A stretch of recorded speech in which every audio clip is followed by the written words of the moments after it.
Hello, this is Brian Resnick. It's question and answer time. We received a call on my TV show a few weeks back, and I wanted to bring it up because this is a call that comes in often. And the call basically came in about closed-end mutual funds. Closed-end mutual funds are different than an open-end mutual fund in the fact that they only have a certain amount of shares. So they're closed-end, meaning they only issue so many shares, unlike an open-end fund, where as long as people keep putting money in, they can add more and more shares or create more and more shares. But the question came in about closed-end mutual funds and high dividend ratios. And I could tell you from managing money 28 years that closed-end mutual funds are often misunderstood by the investor. In fact, last year and the year before, we received a tremendous amount of calls from especially our radio listeners about closed-end mutual funds. And the reason for that is because as interest rates have come down over the last 2, 3, 4 years, investors are starved for yield. A lot of these closed-end mutual funds often pay extremely high, what's called a distribution rate, often approaching 8, 9, 10, 11, 12%.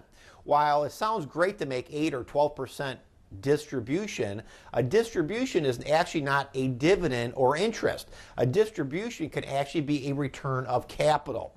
So anytime in a low interest rate environment something is offering substantially higher rates than prevailing quality corporate bonds, as an example, that currently are paying between 5 and 6, if you're starting to see outstretched returns on a distribution rate, it could be you're being paid back your actual own money. So maybe out of that 8% or 10% distribution, 6% is your own money, and maybe the other 4% is actually dividend. So what investors need to understand is distribution is not dividend, it's not interest. It could be a combination of principal and the others, and this could actually hurt your portfolio because ultimately your portfolio is going down in value and you're actually spending more money than you thought was really available in the portfolio.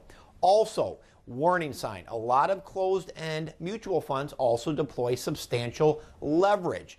As I try to encourage or instruct all of our not only clients, but also our TV and radio listeners, leverage can get you into trouble. So my opinion is avoid leverage unless you truly understand how it can benefit your portfolio.